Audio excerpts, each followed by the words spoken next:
ভাইজান, আল্লাহর আরশের 8টা ফারিস্তা যারা আল্লাহর আরশকে ধারণ করে আছে, এরা আল্লাহর বান্দার জন্য মাগফিরাত কামনা করছে। আল্লাহ আপনার এই চন্দ্রপাড়া গ্রামের মা ও বোনদের, বাবা ভাইদের আল্লাহ ওই ঠিক যেন আল্লাহর যে 8টা ফারিস্তা আল্লাহর আরশকে ধারণ করে আছে, এরা আমাদের জন্য তারা মাগফিরাত কামনা করে। আল্লাহ তুমি তাদেরকে ক্ষমা করো, তাদেরকে দয়া করো, আল্লাহ তুমি মাফ করো। আল্লাহ বলছেন শুনে রাখো যে আল্লাহর ফারিস্তারা আমাদের জন্য মাগফিরাত যদি কামনা করে, তা আমি আপনি মুখটাকে কেন ঘিলাই না, দরখাস্ত জানাই না? এরে হতভাগা মুসলমান, পাপ নিয়ে কবরে গেলেই আমার আপনার কোনো রিহাই থাকবে না।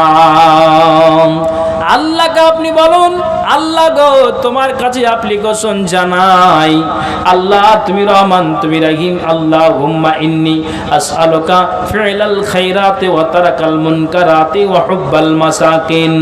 আপনি আল্লাহকে বলুন, ইয়া আল্লাহ তোমাকে আমার প্রশ্ন, আল্লাহ তুমি আমাকে ভালো কাজ করার এবং মিসকিনদের প্রতি মহব্বত রাখার এবং মন্দ কাজকে ছেড়ে দেওয়ার আল্লাহ তুমি আমাকে তৌফিক দান করো। আল্লাহ রাব্বুল আলামিন তোমার কাছে ক্ষমা চাইছি, আল্লাহুম্মা গফিরলি, এ আল্লাহ তুমি আমাকে মাফ করো, ওয়ারহামনি, আল্লাহ তুমি আমার প্রতি দয়া করো।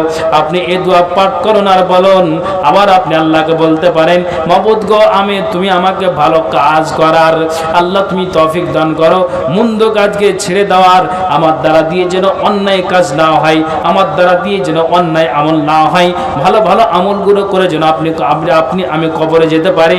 আল্লাহকে ডাকুন আর বলুন। আপনি দোয়াগুলো যদি না পড়তে পারেন তাহলে এমনি আপনি বাংলাতে বলুন, আপনার ভাষাটা আপনি বলুন, আর আপনি গুনাহকে স্মরণ করে আল্লাহকে ডাকুন। আল্লাহ বলছেন যখন তুমি বারবার আমার কাছে এই দরখাস্ত জানাবে, আমি আল্লাহ তোমার গুনাহকে আমি ঝরিয়ে দিব, তুমি একটা আল্লাহকে খাঁটি বান্দা বলে পরিচয় দিতে পারবে। ভাইজান, তবে আমাদেরকে এই কথাগুলিকে স্মরণ করতে হবে। কোরআনের একটা সূরা আছে, এই সূরাটা যদি আপনি যারা আমরা কোরআন পড়তে জানি, যদি এই সূরাটার প্রতি আমল করি, তা আল্লাহ রাসূলের স্পষ্ট একটা হাদিস আছে যে ওকে কবর আযাব হবে না।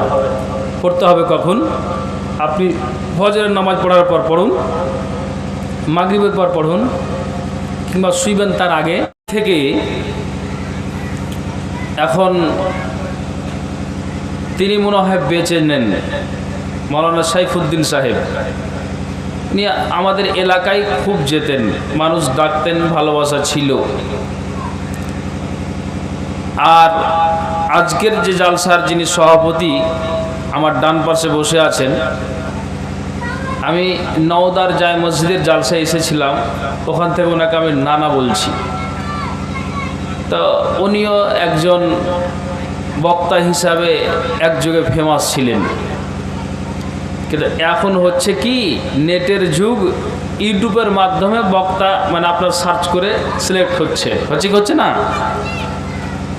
তো আজকে যেমন আপনার এলাকায় এসেছি, এনারাও এক সময় আমাদের এলাকাতে প্রধান বক্তা, প্রথম সারির বক্তারা ইনারাই। তো যা হোক, কথা বলছি, আমি আসি আপনি যান, যেখানেই কোরআন এবং হাদিসের আলোচনা হাজারো বার শুনি আর বলি, কথা হলো মেন এটাই যে আমাদেরকে সঠিকভাবে আমল করে দিতে হবে। সঠিক আমলটা যদি আমার আপনার দ্বারাতে হয়, তাহলে ইনশাআল্লাহ আমরা কিয়ামতের দিন লাভবান হব, নিশ্চিত আমরা আল্লাহর জান্নাত খানা লাভ করব। কাজেই ভাইজান, যারা আপনারা বসে আছেন, আমি আপনাদেরকে ভাগ্য মনে করব। তো কথা হলো যে আপনারা নীরবে বসে থাকুন, কয়েকটা কথা আপনাদেরকে আমি শুনিয়ে দিই। কি কথা? ইমাম যখন রমজান আগমন করছে, আসছে, আর এক সপ্তাহ বাকি, তার হয়তো রমজানের 1 জুমা 2 জুমা আগে থেকেই জায় মসজিদে ইমামগণ এই রমজানের ব্যাপারে আলোচনা করেছেন বা করে থাকেন, হচ্ছে না? হয়। আপনারা বলেন তো, এর পবিত্র মাসটাকে, এই রমজান মাসটাকে পেয়ে আপনারা খুশি না বেজার? কথা বলুন। আলহামদুলিল্লাহ, একটু কথা বলবেন। রমজান মাসটাকে পেয়ে আমরা খুশি, আলহামদুলিল্লাহ। এটা একটা ঈমানের পরিচয় পাওয়া গেল। আমার এলাকার একজনের কথা বলছি, আমি জালসার ব্যাগ নিয়ে বের হচ্ছি রমজানের 2-3 দিন আগে। তখন বলছে, মৌলভী সাহেব রোজা আসতে আর কতদিন বাকি আছে? তো আমি বললাম যে 11 তারিখের দিন যে রাত্রে সাহারি খেতে হবে। তখন ও আমাকে উত্তর দিচ্ছে যে এই বছর যে আমি কতটি রোজা ছাড়বো তা আল্লাহ জানে আর আমি জানি। কথা বুঝতে পারলেন? এবার আমাকে এই কথাটার উত্তর দিন। একটা মানুষ রমজান আগমন করছে আর একটা মানুষের মুখ দিয়ে এই ভাষাটা উচ্চারণ হচ্ছে, তাহলে একে বলা যাবে যে ঈমান এর ভিতরে আছে? হ্যাঁ না বলুন? নেই। একটা মানুষ, দুর্বল শ্রেণীর মানুষের মুখ দিয়ে এই উচ্চারণটা হবে। দুর্বল বলতে এটা শারীরিক দুর্বল নয়, এটা ভেবে নিতে হবে যে এখনো পর্যন্ত ঈমান নামের বস্তুটা তার ভিতরে জায়গা পায়নি। জি, কাজেই মুখ দিয়ে এই ভাষাটা তার উচ্চারণ হয়। পবিত্র মাসটাকে পেয়ে যাওয়ার পর যখন রমজান আগমন করত, সাহাবা এবং সাহাবিয়ারা, জি, ইনারা আনন্দ প্রকাশ করতেন। কেনর মানে হলে এই যে আসছে একটি পবিত্র মাহে রমজান মাস, এই মাসটিতে আমরা কি করব? ঠিক আল্লাহর ইবাদতে আমরা লিপ্ত হব, আমরা দ্বিগুণ ইবাদতকে বাড়িয়ে দিব। অন্য মাসে যতটা করি এই মাসটাতে দ্বিগুণ বেড়ে যায়, বাড়িয়ে দিতেন, রসুলেরাও বাড়িয়ে দিতেন। আবার ঠিক যখন 20টা রোজা গত হতো, 10টি যে আর রোজা বাকি থাকতো, তো আরও যেন তিনাদের ইবাদত দ্বিগুণ বেড়ে যেত। রমজান চলে যাওয়ার পরে এমন ইতিহাস আছে, সাহাবীরা চোখ দিয়ে জল বইয়ে দিতেন। এটা একটা ইতিহাস আছে। আসতো, আগমন করত, তো তাদের হৃদয় খুশিতে আটখানা হতো। বিদায় যখন যাচ্ছে তখন তারা যেন কান্নায় ভেঙে পড়ত। আর এখন আমার আপনার ব্যাখ্যাটা উল্টা হচ্ছে। আসছে তো রমজান আগমন হচ্ছে, তার আগেই মাথা ব্যথা শুরু হয়ে গেল। ঠিক বলছে না ভুল বলছে বলুন? তো ভাইজান, কথা হলো এটাই, হাজারবার শুনি না কেন, আমাদের আপনাদের আমলে পরিণত করতে হবে।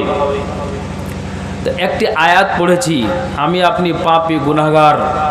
আল্লাহ বলছেন, শোনো, এই মাসটাকে পেয়ে যাওয়ার পর অবহেলা করিও না। গুনাহকে ঝরিয়ে নেওয়ার একটা সুবর্ণ সুযোগ এনে দিয়েছি। এই মাসটিতে তোমরা কি করো? আল্লাহর দরবারে অ্যাপ্লিকেশন জানাও, তুমি দুয়ার দরখাস্ত জানাও। পাপ করেছো, এ পাপকে মুছে দেওয়ার জন্য তুমি সদা সর্বদা তুমি আল্লাহকে ডাকো। নিশ্চিত আল্লাহ আমার আপনার জীবনের পাপকে ক্ষমা করবেন। এই জন্য আয়াত আল্লাহ বলছেন, এর দুনিয়ার মানুষেরা, আল্লাহ বলছেন, আউযু বিল্লাহি মিনাশ শাইতানির রাজিম, ওয়াস্তাগফিরিল্লাহ ইন্নাল্লাহা কানা গফুরার রহিমা। আল্লাহ বলেন, এরে দুনিয়ার মানুষেরা তোমরা কান খুলে শোনো। আল্লাহ জানিয়ে দিলেন, ওয়াস্তাগফিরিল্লাহ, তোমরা কতটা পাপ করেছো, তোমরা কতটাই অন্যায় করেছো, যে অন্যায় করে নেওয়ার পরে তোমরা বসে আছো, বাড়িতে বসে থাকিও না। তোমরা কি করো? আল্লাহ দরবারে অ্যাপ্লিকেশন জানাও, মাগফিরাত কামনা করো, গুনাহকে ঝরিয়ে নেওয়ার জন্য আল্লাহকে ডাকো। দুই হাতটাকে আল্লাহর দরবারে তুমি কি করো? অ্যাপ্লিকেশন জানাও।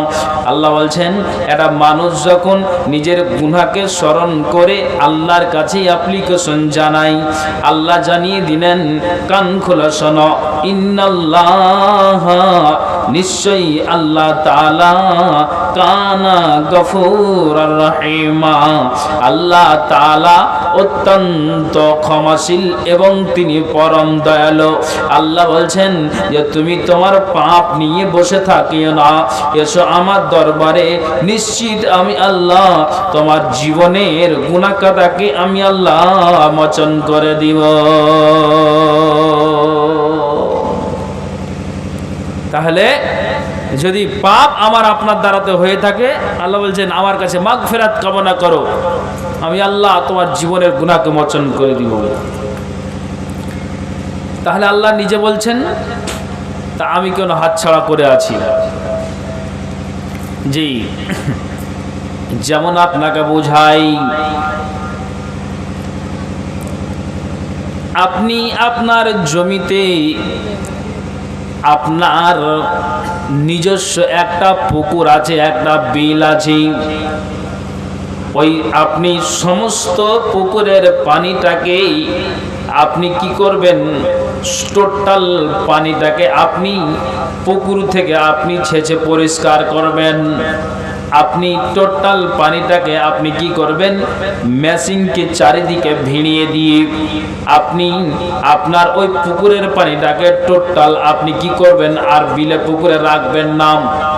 যখন আপনি ঠিক নিচু স্তরের পানিটা আপনার নিচে আছে, পানি আর মেশিনে উঠছে না, মানুষেরা সবাই বলল আপনি ওই উপরটাকে ঢাল করে দাও আর নিচের দিকটাকে তুমি লালি করে দাও, আর পানিটা যখনই লালি করে দিবে উপর নিচে ওই দিকটা আপনার উঁচু হবে, এই দিকটা নিচু হবে, টোটাল পানিটা নিংড়ে নেমে নামিয়ে দেওয়া হবে, আর তোমার পুকুরে কিঞ্চিত পরিমাণ পানি থাকবে না, শুকনো হয়ে যাবে, তাম্বা হয়ে যাবে, বিন্দু মাত্র পানির কোনো পরিচয় থাকবে না। তেমনি আপনাকে বলছি, আল্লাহ তাআলা কোরআনের আয়াতে জানিয়ে দিলেন, এর দুনিয়ার মানুষেরা তোমরা কান খুলে শোনো, একটা মানুষ যখন ঠিক ওই ব্যক্তিটা নামাজে ধাপিত হয়, রোজাতে ধাপিত হয়, দান খায়রাত সাদকাতে ধাপিত হয়, আল্লাহ রসুলের বিধিবিধানকে একজোট করে মেনে দেয়, যখন তার আপনার কি করে, আপনার নেকি আর নেকি সেই ব্যক্তিটা করে যায়। একটা মানুষ যখন আপনার দিন এবং রাত নেকির দিকে ছুটতে আরম্ভ করে, তখন যেন আপনার পিছনে পিছনে গুনাহও আপনার ছুটতে আরম্ভ করে।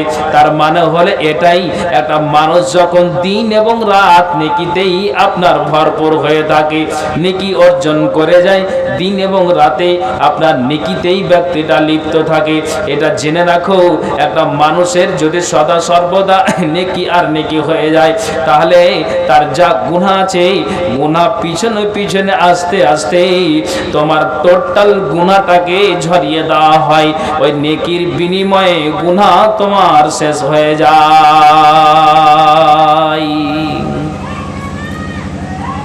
জি, আল্লাহর কোরআনের আয়াত। তাহলে আমি বলতে চাইছি আজকের বিষয়ে যে আমি পাপ করি তো পাপ করে বসে কেন আছি? যেমন আপনাকে একটা কথা বুঝাই, আল্লাহ পাকের রাসূল তিনি দিনে এবং রাতে অন্তত একটা দোয়া তিনি আপনার জন্য অন্তত এই দোয়াটাকে আপনার 100 বার পাঠ করতেন। মায়েশা বলছেন, আমার পালার দিনে নবীজি আমার এই দোয়াটাকে তিনি বারবার পাঠ করছেন। দোয়াটা কি?